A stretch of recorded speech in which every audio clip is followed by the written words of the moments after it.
Welcome folks to Governance Training for Community Resource Centres, designed to help you develop and implement your governance plan for your community resource centre. Today I'm joined by the most magnificent John Denton. Welcome back, John. Thank you, Andrew. Thank you for those kind words. Pleasure to be here. Always good to have you by my side. And today we're joined by the most magnificent Lynn Levy, who's the Director of Sector Services and Development with the WA Council of Social Services, aka WACOS. Welcome aboard, Lynn. Thank you, Andrew. Lynn, let's put you on the spot. Okay. A little bit about your experience in governance and working with boards. Well, I've worked at the WA Council Social Service for about 15 years. 10 years of that's been around capacity building of organisations. And I guess our role really is about building better management and governance frameworks for all community organisations across Western Australia. So I've been directly involved as a deliverer of training, also providing advice and support to organisations to develop and ensure that they're meeting the highest possible standard and improve their governance. Fantastic. Really pleased to have you on board today, and you guys are going to have a great opportunity to tap into Lynn's experience, as well as hear a bit more from John and I about the essentials of the roles and responsibilities of boards. So I want to recap a bit about where we're at today. So this is the second episode of the 10-episode series, and as you know, each episode gives you the opportunity to understand, review and implement a section of your governance strategy. And we encourage you to review your work in between episodes so that you can build and effectively implement your governance strategy. There's some resources that are going to help you throughout this process. If you log into the portal, you'll be able to grab a copy of the program workbook, as well as other resources that are sitting within there. So let's do a quick recap from our first episode. We talked about why governance is important and how it can assist your CRC. We talked about the value of legal structures, why they're important, and why you need to have consistency in your actions with your legal structure. We also mentioned about the role of boards, what they're there to do, and importantly, being clear on what you're there not to do as a member of a board. We followed through from there and talked about the values, how important it is to have the values for individual board members aligning with that of the Community Resource Centre. And then we went through and linked that to the actual purpose of your Community Resource Centre, making sure everyone's really clear that your action as a board links to the vision or the aim that the CRC is trying to achieve. Then we finished up, I think, talking a bit about getting the right mix, and that meant about making sure that your board members are chosen because they have a commitment and alignment with what your CRC is trying to achieve and what your board is trying to achieve. Big handful, a lot of work done there, and we're going to really go into more detail on each of those areas as the program goes on. So from here, I'd like to hand over to John to talk us through what we're going to cover in this episode. John, we're all yours. Thank you, Andrew. Let me tell you about what we're going to be covering in this episode. We've got a very full episode coming up. We're going to be talking about legal responsibilities. A lot of people get onto boards and don't realise that they do actually have legal responsibilities. So we'll be talking about some of those. We'll be talking about constitutions. The constitution is really the rule book for the association and is absolutely critical part. So we'll have quite a bit of discussion on that. And then we'll be talking about board duties and what are some of the duties of the board and obligations there. So it's going to be a pretty full session. Andrew, I'm looking for your sense of humour to lighten things up a little bit as we go through some of these bullet points. Beautiful. I'm strapping in right now, ready for an action-packed episode. Let's go. Fantastic. All right, legal responsibilities. The Act says that board members have a duty to act in good faith and with care and diligence. So what does that cover? Well, it covers a lot of things. Make decisions in good faith for proper purpose. So make sure that the decisions that are made by the board are in relation to the purpose and what the CRC is all about, and that they're made in good faith of the organisation. No material interest or conflict of interest. And this is an interesting one, particularly in small communities where board members are often providing services to the CRC. I mean, if you've got any thoughts on that or instances of that? Yeah, I think that's a really good issue you bring up, John, because what I've seen a lot of CRCs is often with they've got board members on there, one of the biggest challenges is the perceived conflict of interest, especially when they're employing staff. If they're putting somebody on there who may be related to them within the community, then people start to ask questions. So I think it's really important that the board is quite clear in flagging that this is following a proper procedure, this is how it's working, and it's not because they're related or a friend that they've got the job. Yes, and I think it's important as well that the board have a register of interest so that all members of the board can actually document what other associations, businesses they work with and things like that. And that's given to new board members when they join, and new board members do the same, so that it's out in the open. And I think it's equally as important at this CRC level, so everything's transparent, everything's clear, and people have faith in the organisation to do the right thing. Absolutely. Inform yourself sufficiently about matters. This is making sure that those papers that are circulated with the agendas prior to board meetings, that you do read them and digest them and understand what's going to be discussed at the meeting, and that you do your own research and come to the meeting informed and able to make good decisions. Make judgments in the best interest of the CRC. Sounds obvious, but again, going back to that conflict of interest, sometimes it can get a little bit muddy. So make sure that any judgments you do make are in the best interest of the CRC. Responsibly and ethically manage its finances. And one thing that I recommend to most boards in this situation is that set up a subcommittee for finance, because then you get a different set of eyes on things and you get more due diligence prior to meetings. So Andrew or Lynn, would you like to add anything to that?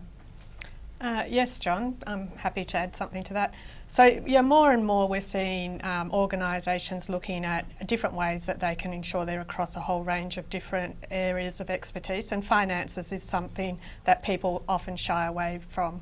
So a subcommittee, and it can bring in some expertise from within the staff or other areas to provide that additional support so that organisations can meet their financial requirements and ensure that the whole board's on top of that. So yeah, it's a great strategy and something we're certainly seeing people doing more and more.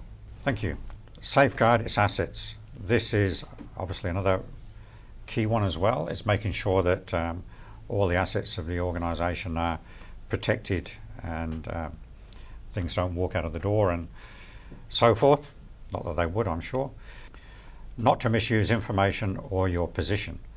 So by being on a board, you're obviously going to be privy to information that other people don't necessarily get, and you need to make sure that if there is anything that comes up that could be used to your advantage, then that you make the board aware of that, and that the board then can make a decision as to whether it's a conflict of interest and as to whether you are able to be involved in that decision-making process.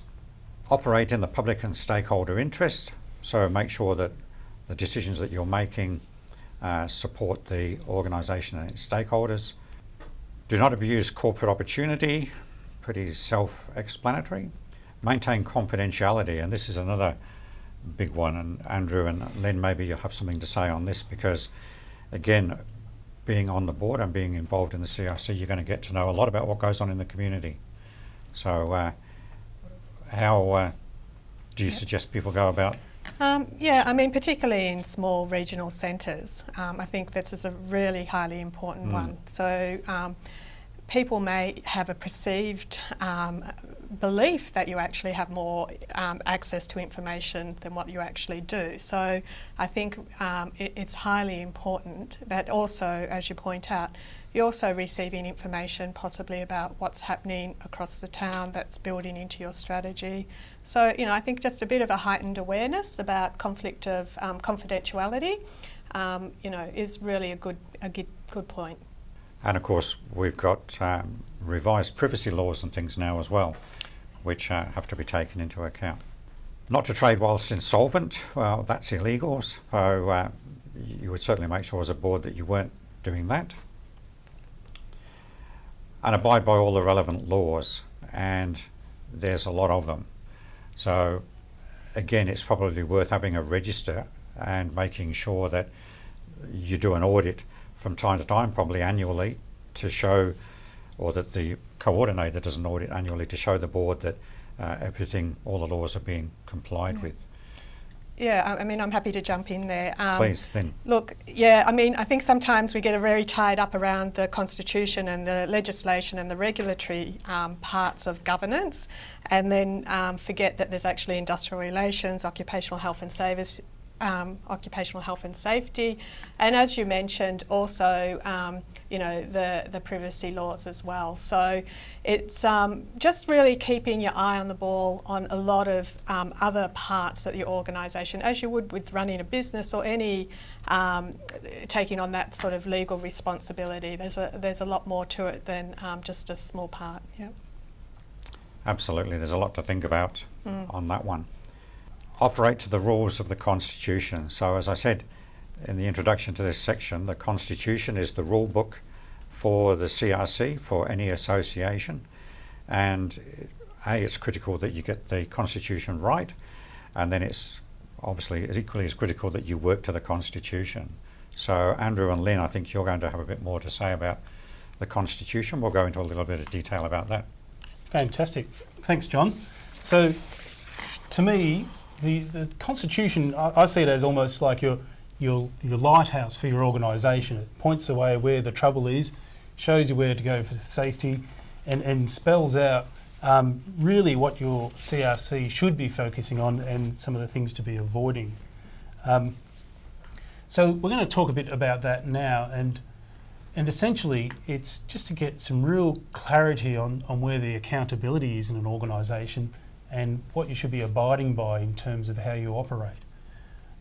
So we're going to probably now move through and just, I guess, peel back some of the layers around a constitution to some of the key chunks I think sit within there. Things about the purpose of an organisation, its management in terms of the positions in there, what we can do about memberships, thinking about how meetings operate, and also looking about the day-to-day operations of a incorporated organisation. We've already talked a bit about purpose in terms of making sure that your organisation is very clear in terms of vision, or your CRC has its vision. I think it's really worthwhile talking about again, a bit more detail about the objectives of your organisation, so it's quite clear on what you're trying to achieve. Lynn, in your experience, organisations that worked well, what's the relationship between them and understanding their objects? Yeah, it's a great question. Certainly, much more effective organisations are certainly making sure that they're following the objectives of the organisation. They'll actually, possibly have that in a number of documents up front. So, if there's any, it's really important legally that you're only doing those things that are set out in the objectives. So that's one of the main purposes from a legal standpoint, but obviously the organisation is set up to achieve those, so keeping your eye on those objectives and making sure you're not straying is a good thing. And there's many different ways that people do it. They can also report against some of those objectives, or the objectives may be linked to some of your strategy or your business plans as well. Yeah, and I would see that be a wonderful connection to make sure you're really on track and achieving what you need to achieve, and reviewing that fairly regularly in your board meetings too, I'd imagine. Yeah, that's great, yeah. The other component is thinking about the basic management of your board. What's the structure of the board in terms of having a chair? Will you need a vice chairperson, the secretary and treasurer, and how many committee people you're going to need involved in your board? And I think in a lot of CRCs that can be a challenging part in getting the right people and having enough people in your community that are willing to take on that role. So I think that needs to be pretty carefully thought about in terms of how many you want on a board. And my suggestion is not having too many on your committee. That can sometimes stifle the decision-making process. Obviously, often you may be locked into what's already in your constitution, but if that's not working effectively for your organisation, you might feel you don't have enough or you have got too many. And I think the ideal number sits around between anywhere between 6 and 10, but kind of 8 seems to be a general sort of consensus, I think, these days to be effective. But if you're finding that you actually you have too many and it's difficult to get decisions through, it might be an idea to flag that for something. But you are actually legally locked into what's in your constitution, so it's important to remember that you continue to be operating as per what your constitutional requirements are. And in terms of memberships, it's also probably one of the most important part about that, in my understanding, is being quite clear on who's eligible to be a member of the organisation and having a clear register of who is still a member and who isn't, and perhaps what some of their interests may be being part of that. And also to be wary or be understanding that if there's people who are members, there is still a process that their membership can actually be terminated. Well, yes. So certainly, again, coming back to the Constitution, that is your guiding document. That's the first point of call that you'd go to if there's any issues. What does it say? How do you become a member? How do you expel a member? What happens if there's a conflict or a disagreement between a member, etc. So, yeah, I mean, certainly a good point. Another fun thing about being on a board is the opportunity to go to meetings. People love getting to meetings. And I think, and I say that in jest, but I think it's really important to be making sure that your meetings actually meet their compliance requirements, but also are effective in terms of delivering proper outcomes, that they don't become a quasi-social outing for people, that people are quite clear that you're there to do business, and business is business. So I think it's very important to have your meeting structure aligned with that, so you're working on probably the more strategic issues first, then working on some of the operational issues after that. And another question for you, Lynn, what do you see as some of the challenges that boards typically face in running effective meetings? Well, I think coming back to John's point earlier, not being prepared and not receiving the papers in a timely manner. Really, again, some really simple things and tips, again, is, what is a quorum? You don't want to be sitting there going and spending 10 minutes working out whether you can actually have a meeting, not having meetings on time. One that I've seen more recently is ensuring that you're meeting the number of times as required by your constitution. So the constitution will actually set out how many times the board is required to meet per year. So, when people say, we may not have this meeting, actually constitutionally, legally, you may be required to have those meetings. So. Good. And from an operational point of view, there's a couple of issues that your board really needs to consider quite carefully. One of those is changing of the rules of the organisation. Lynn, can you take us through that a bit? Some of the legalities people need to consider and what's at stake? Yes, again, Andrew, you need to come back to the Constitution. So your Constitution will set out exactly how you do that, which is reflected in the legislation. So it'll give you time limits of notice that you need to give to members. So it's very important that you, again, use that as a guiding document for any of those major changes. You can't change the Constitution without fulfilling certain requirements which will be set out there. And there's a whole host of other issues that I think that you need to be quite clear on within your constitution and understand, things like dispute resolution and mediation if the board can't come to an agreement on an area. And if your CRC or if a board does decide to wind up, what are the procedures that are required there? How does that need to be undertaken? And part of that is being quite clear to make sure that you're not going to have an ongoing exposure, I'd say, for want of a better word, for liability. If that board is meant to have dissolved and you're no longer on it, if you haven't actually gone through your winding up procedures properly, that could raise some difficult issues for you later on. So let's just sum up on this. You need to be really clear that your constitution spells out your power boundaries, and what that really means is what's the level of your decision making you can go to and can't go to. You need to be quite clear on your constitution also from the perspective of the structure of the board. We talked earlier about the having your chair and vice chair and how many numbers are going to be on the committee, and also membership, who qualifies to be a member and who can't be a member in the constitution, according to your constitution. And we also need to have an election process or an appointment process for office bearers. So again, a lot of this is, to me, is about managing perceptions to make sure there's transparency in the way your board operates, and that the board is quite clear, and also the community you're serving is quite clear on these processes. It's just a couple of other quick things I want to cover off on. Then I'm going to hand over to John to give his constitutional top tips.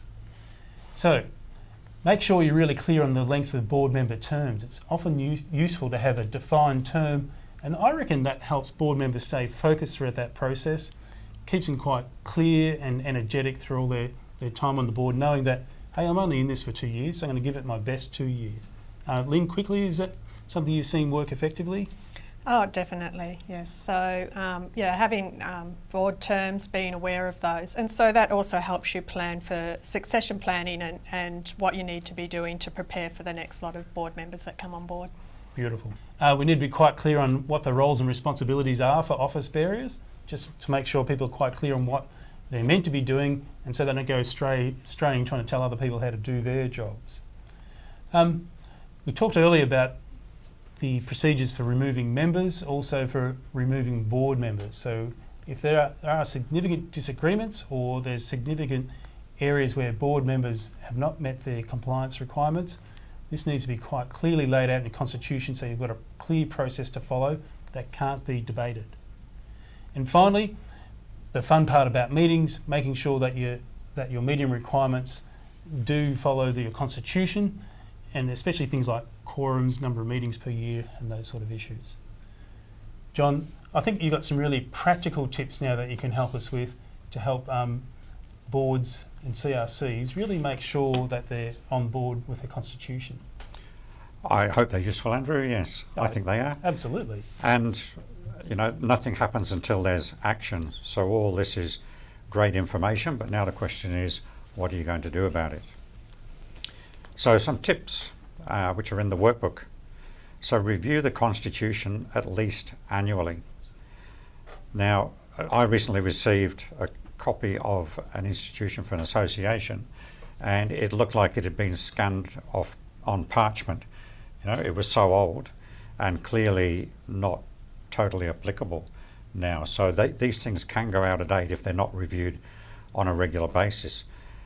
And the secret for reviewing them is to ask good questions. Like I said in episode 1, good board members ask very good questions. So the first thing to ask yourself is there anything the Constitution says we should be doing that we're not?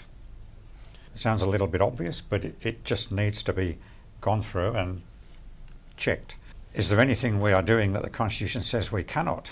So again, as Lynn, I think, mentioned before, sometimes CRCs, any association, will start to go down a path and over a period of time end up doing things that is not in the Constitution. It can get you into a lot of strife. And are there any errors of fact or law? Again, sometimes if due diligence hasn't been done enough when the Constitution is set up, sometimes they can be written up incorrectly. So seek good legal advice on all of these sort of issues and make sure that you're the right side of the law. So review it annually, use these questions to do that review. Something else that you may find useful, create a summary document for board members. The Constitution can be a bit legalese in its form and can be quite lengthy. So rather than have board members struggling to read through that and make decisions at meeting, create a summary document for the board. And include in that, these are some of the things, you can obviously add more or take some of the things out, but at least have the objects in there. What's the CRC's purpose? And keep reminding everyone of what that is. Membership criteria, who can be a member and who is not a member. Committee of Management, how many members and what constitutes a quorum? Again, as Lynn said, you don't want to be spending 10 minutes at a meeting trying to decide whether you've got a quorum to make a decision. I've seen it happen, sadly. It should also include how much notice for meetings, and again, making sure that notices go out and that they have enough information on there for people to turn up at the right venue at the right time, and that they've set aside enough time for the meeting. And also any information or documents that people need to read prior to the meeting as well, so that they can prepare. Just on that, one of the things I've seen work really well, especially in local communities now, is just a quick SMS reminder about the meeting coming up. So it doesn't obviously contain all the detail of what's going to be on there. It's that quick reminder that, remember, you've got to be there in half an hour, drop everything, get there. And it works really well. Yep. best use of technology. Voting rights, who can vote and on what issues. Again, you don't want to be fumbling around at a meeting trying to work that out. Have it in the summary. And proxies, what is a proxy, who can be a proxy, and getting proxies in before meetings as well. So just keeping these things in a summary document in front of the board can make a big difference. And again, you can use that document as part of the induction process that I talked about in the previous episode. So board duties, Andrew and Lynn, how would you like to take us through some of those? We're going to get down and dirty on board duties. Oh, Lynn, great. you'll be in the spotlight here. Hope you're ready for it. I'm sure you are. I'm sure I am. Cool. We'll talk quickly about the roles of the board, then I'm going to throw to you for some practical examples if you're cool with that. So some of the roles of the board comprise these areas: a chair, vice chair, the secretary and the treasurer, and other board members as per the constitution. Lynn, I think we're all pretty clear on what some of the board roles are. When have you seen boards trip up? In specific to the executive positions, do you mean? Yeah, when they're Yeah. operating together, you're talking your chair, your vice chair, secretary, treasurer. Where do you see some of the challenges in those boards working together? Look, some of the examples I see is there's sometimes a misbelief that the executive of a committee can make some decisions outside of the full board. Again, you would go back to your constitution or your documents to find out how that might happen. So although the chairperson, the vice chairperson and secretary and treasurer have specific roles, the ordinary board members that also make up the committee are also just as vital in that decision-making process. That's probably one of the key ones. And people probably also, I guess with the treasurer and that particular duty, although they do have a duty to fulfil, it doesn't mean that the other board members don't also, for example with the treasurer, it doesn't rest that they have all the financial responsibilities. They have a specific position to ensure that the papers and the finances are prepared and ready. But it still is the full responsibility of the board. The same with the secretary. The secretary may or may not take the minutes of the meeting, but it could be that somebody else from the organisation can sit in and take the minutes. The secretary's role is to ensure the minutes are taken and accurate and that the agendas, etc., are circulated. So to me, it's almost like a procedure for a pilot. You always hear them say for the crew to arm doors and cross-check, and to me this is that cross-checking process to making sure that that actually always happens. Yeah, that's a great way to describe You've it. been flying around too much, Andrew. Obviously you spend too much time on aeroplanes. Could I just make a point on this as well?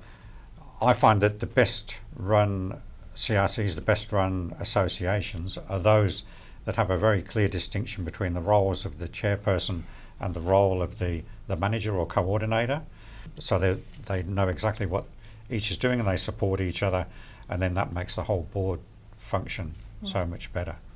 So getting that distinction. Yeah, no, I think that's, if you don't mind if I jump in now, but and certainly there's a particular role of the chairperson to support the CEO in doing their job. And look, that's a really, really great point that, you've got to work together as a board, but part of that board's role is also supporting the manager or the, senior executive of your organisation, coordinator, to be able to fulfil the functions and duties that are coming down through the board's decision making.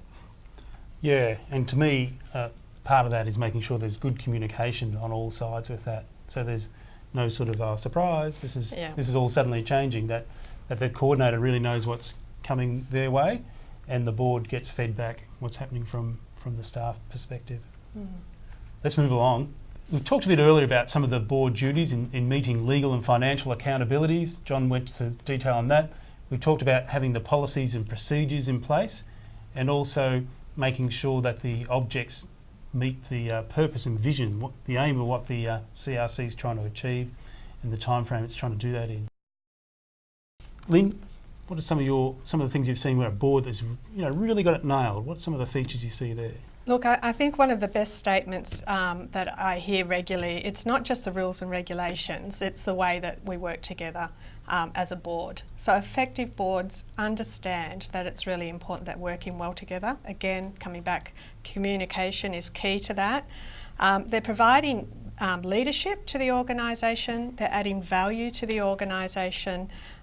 So they really understand also their particular role in the organisation and how they can lead that organisation through strategy, vision and mission, and how they support their coordinator or CEO, whichever the role may be named, in functioning.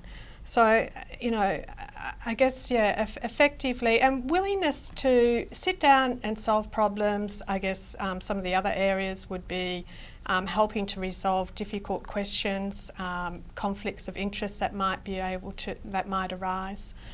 So, you know, really, it's very much around that high leadership and visionary kind of position. Yep. The other thing I've seen work really well in a lot of CRCs in rural communities is where the board connects well with other organisations in the community, so that they're not getting just focused on what they're doing, but they're quite clear on what are some of the other groups around town that they need to be connected with, so they're not perhaps wasting resources or doubling up or actually crossing paths where they don't need to do that.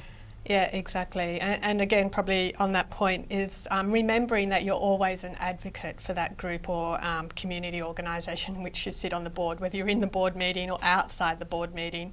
So, you know, what says, you know, decisions that are made, whether you fully agree or not, are decisions of the board, and they need to be respected and outside of that meeting as well. So, really important point. So, you know, it goes hand in hand. Absolutely.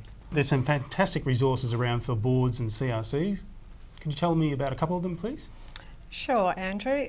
Look, I'd be amiss if I didn't mention Management Support Online, which is MSO. All community resource centres have full subscriptions for the next 12 months, thanks to the Department of Regional Development. If you're not familiar, you should, through the portal, you'll be able to link into that.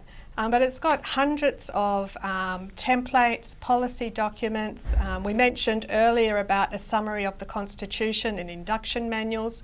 You'll find in there some templates where you'll actually give you guidance where you can take your Constitution and add that into those documents. So they're already set out in a way in which organisations can fill that. So it's got job descriptions for chairpersons, it's got code of conduct, it's got you know, all of the roles and responsibilities. It's even got some additional training resources that you might want to use in your organisation as well. You know, we've found it to be a fantastic resource, and often when people ring us up at WACOS, we you know, refer them back to that so that they can remind them that they've got it handy at their fingertips. Fantastic. Sounds like a great resource Yeah. that should be grabbed with both hands. I'm going to wrap up in just a moment. A couple of other areas that the board needs to be quite clear on is making sure that when they need to establish a subcommittee, that's done properly. And John, you talked earlier about finance subcommittees being an appropriate one there. We talked about board duty, obviously having meetings. I think we've covered off on that as well in terms of frequency and things like quorums. We haven't really talked much about fundraising, but from a CRC perspective, a lot of the fundraising comes in actually applying for funding from outside of the DRD process. And to me, I think that's one of the areas that CRCs could really work quite strongly on, is looking at how can we offset our risk from having just one funding source to making sure we've got multiple funding sources from a range of those which are both government and non-government that still meet our compliance requirements. John, can I hand over to you to wrap up for us, please, today? Certainly, Andrew. Thank you. So what we've covered today, we've looked at the legal responsibilities of a management committee. We've talked about the Constitution and the importance of that and the things that need to be in the Constitution and the need to review it on a regular basis as well. We talked about board duties and what the roles and responsibilities of the board are. So we've covered quite a lot of things today. I recommend that everyone watching this make a list of at least 3 actions they want to take as a result of this episode. As I said earlier, nothing happens until there's action. So maybe one of those is to review the Constitution and put them in your workbook, discuss them with your colleagues before the next episode, and get things happening. Remember, MSO has some fantastic resources for CRCs. Here are just a few that are a starting point relevant to today's episode. The next episode will be on strategic planning, and we've mentioned a few times the need to remain strategic as a board and not get bogged down in just the operational stuff. So we'll be having a look at how we do that and how to put together a strategic plan. So that's in episode 3. So we look forward to being with you again then. I'd like to thank Lynn and Andrew and say goodbye from me. See you on episode 3. Thanks, folks. See you then. Thanks.